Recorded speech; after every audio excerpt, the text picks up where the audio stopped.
Hi friends, welcome to our YouTube channel. Friends, ఎవరైతే నా channel కొత్తగా విజిట్ చేసినట్టయితే నా ఛానల్ సబ్స్క్రైబ్ చేయండి.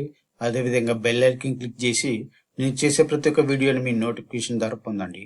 అదేవిధంగా ఈరోజు మనం కోటక్ కన్యా స్కాలర్షిప్ 2025-26 సంబంధించిన నోటిఫికేషన్ అయితే కోటక్ మహీంద్రా వాళ్ళు రిలీజ్ చేయడం జరిగింది. అదేవిధంగా ఇందులో ఎలిజిబిలిటీ ఎవరు, ఏంది, అర్హతలు ఏంటి, వీటి గురించి తెలుసుకునే ప్రయత్నం చేద్దాము.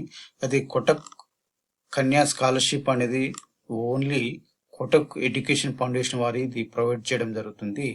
ఎవరైతే ఆర్థికంగా వెనుకబడిన వారు ఎవరైతే ఉంటారో బాలికలకి మాత్రమే ఇది ప్రొవైడ్ చేయడం జరుగుతుంది. అదేవిధంగా ఎవరైతే 12th పాస్ అయి ఉంటారో వాళ్ళకు మాత్రమే ఇది ప్రొవైడ్ చేయడం జరుగుతుంది. అదేవిధంగా వారి క్రైటీరియా ఏమిటంటే, విద్యా అర్హతలు ఏంటంటే, ఎవరైతే ఎంబీబీఎస్ ఇంజనీరింగ్ చదివిన వాళ్ళు, ఇంటిగ్రేటెడ్ 5 years LLB చదివిన వారు, వీరికి మాత్రమే అవకాశం ఇవ్వడం జరుగుతుంది. అదేవిధంగా ఇంటిగ్రేటెడ్ BSMS రీసెర్చ్, అదేవిధంగా ISER, IISc Bengaluru, other professional course, design, architecture సంబంధించిన NAC NIR aggregate will be provide scholarship. అదేవిధంగా వీరు ఎవరైతే దీంట్లో సెలెక్ట్ అయ్యి ఎవరైతే ఉంటారో వాళ్లకు 1,50,000 పర్ ఇయర్ వాళ్ళకి ఎక్స్పెన్స్ ఖర్చు కింద వీళ్ళకు వారి బ్యాంక్ అకౌంట్లకి ట్రాన్స్ఫర్ చేయబడుతుంది. అదేవిధంగా ఈ ఎలిజిబిలిటీ ఏంటి, అసలు ఓన్లీ ఇది అందరూ అప్లై చేసుకోవచ్చు అండి. ఆల్ ఓవర్ ఇండియాలో ఎవరైతే గర్ల్స్ అయితే ఉంటారో వారందరూ దీనికి అప్లై చేసుకునే అవకాశం ఇచ్చారనమాట. అదేవిధంగా వీరి 12th లో ఎంతైతే 75% ఎవరికైతే ఉంటారో వారికి మాత్రమే ఈ అవకాశం అనమాట. వీరి యొక్క యాన్యువల్ ఇన్కమ్ వచ్చేసి 6 lakhs బిలో ఉండాలన్నమాట, తక్కువ ఉండాలి. ఎవరికి 6 lakhs బిలో ఉంటుందో వారికి మాత్రమే ఈ అవకాశం అనమాట. అదేవిధంగా వీరికి ఈ బెనిఫిట్స్, ఒకవేళ దాంట్లో సెలెక్ట్ అయితే వాళ్ళకు 1,50,000 పర్ ఇయర్ వచ్చేస్తుంది అనమాట. అదేవిధంగా వీరు ఏ డాక్యుమెంట్ సబ్మిట్ చేయాలి, ఏమేమి సబ్మిట్ చేయాలి ఇప్పుడు తెలుసుకున్నాము.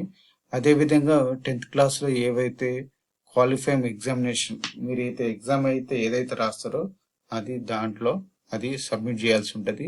అదేవిధంగా ఇన్కమ్ ప్రూఫ్, పేరెంట్స్, గార్డియన్స్ ఎవరైతే ఇన్కమ్ ప్రూఫ్ ఖచ్చితంగా సబ్మిట్ చేయాల్సి ఉంటుంది. ITR పేరెంట్స్ ఒక 2024-25లో ఎవరికైతే ITR మీ పేరెంట్స్ కానీ ఎవరైతే గార్డియన్ కానీ ITR ఫైల్ చేసి ఉంటే వారికి ఒకవేళ ఉంటే సబ్మిట్ చేయండి, లేకుంటే లేదు. అదేవిధంగా ఫీ స్ట్రక్చర్, అకాడమిక్ ఇయర్ 2025-26లో మీకు అకాడమిక్ ఇయర్లో ఎంతైతే ఖర్చు వస్తుంది ఆ ఖర్చుని అందులో మెన్షన్ చేసే ప్రయత్నం చేయండి. అదేవిధంగా బోనఫైడ్ సర్టిఫికేట్ అన్న స్టాటిస్టిక్ సర్టిఫికేట్ అన్న రెండు ఒకటే. బోనఫైడ్ సర్టిఫికేట్ ఇంటర్మీడియట్ వరకు సబ్మిట్ చేసే ప్రయత్నం చేయండి. అదేవిధంగా కాలేజ్ సీట్ అలొకేషన్, ఎవరికైతే ఆ సీటు మీకు అలాట్ అయి ఉంటుందో ఆ అలాట్ అయిన సీటు ఖచ్చితంగా వాళ్ళకి సబ్మిట్ చేయాల్సి ఉంటుంది. అదేవిధంగా college entrance examinations code, examination సంబంధించింది వాళ్ళకు సబ్మిట్ చేయాల్సి ఉంటుంది. అదేవిధంగా ఆధార్ కార్డ్ సబ్మిట్ చేయాలి. అదేవిధంగా బ్యాంక్ పాస్బుక్, ఎందుకంటే ఈ బ్యాంక్ పాస్బుక్ మ్యాండేటరీ అండి. ఎందుకంటే నాకు లేదు సార్, మా మమ్మీది ఇస్తాం, మా పేరెంట్స్ ఇస్తాం అంటే కుదరదు. అదేవిధంగా మీకు ఒకవేళ బ్యాంక్ అకౌంట్ లేకుండా ఇమ్మీడియట్లీ నియర్లో ఎక్కడైతే మీకు బ్యాంక్ ఉంటుందో ఆ బ్యాంక్కి వెళ్ళి మీరు బ్యాంకు పాస్బుక్ తీసుకోండి. ఎందుకంటే మీ పేరు మీదనే ఆ డబ్బులు అనేవి మీకు ట్రాన్స్ఫర్ చేయడం జరుగుతుంది అనమాట. అదేవిధంగా పాస్పోర్ట్ సైజ్ ఫోటో ఉండాలి. అదేవిధంగా డిజేబుల్ సర్టిఫికేట్, ఒకవేళ మీరు డిజేబుల్డ్ అయితే డిజేబుల్ సర్టిఫికేట్ అనేది చూపించాల్సి ఉంటుంది. అదేవిధంగా డెత్ సర్టిఫికేట్ ఆఫ్ పేరెంట్, మీ దాంట్లో ఎవరైనా ఒకవేళ మీరు ఆర్ఫాన్ అయితే మీ ఫాదర్ గాని మదర్ గాని ఎవరైనా చనిపోతే వారి యొక్క డెత్ సర్టిఫికేట్ అనేది వాళ్ళకు సబ్మిట్ చేయాల్సి ఉంటుంది. అదేవిధంగా మీ ఫోటో హౌస్ ఫోటో ఏదైతే ఉంటుందో హౌస్ ఫోటో ఖచ్చితంగా మీరు సబ్మిట్ చేయాల్సి ఉంటుంది అనమాట. అదేవిధంగా దీని యొక్క లాస్ట్ డేట్ వచ్చేసి ఆగస్ట్ 31st 2025 లాస్ట్ డేట్ అనమాట. ఖచ్చితంగా మీరందరూ మైండ్లో పెట్టుకొని దీన్ని అప్లై చేయండి. ఓన్లీ ఇది గర్ల్స్కి మాత్రమేనండి.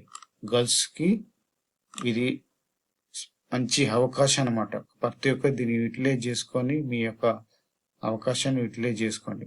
ఎవరికైతే నా కంటెంట్ మీకు నచ్చినట్లయితే ఖచ్చితంగా సబ్స్క్రైబ్ చేసి లైక్ చేయండి. Thank you for watching.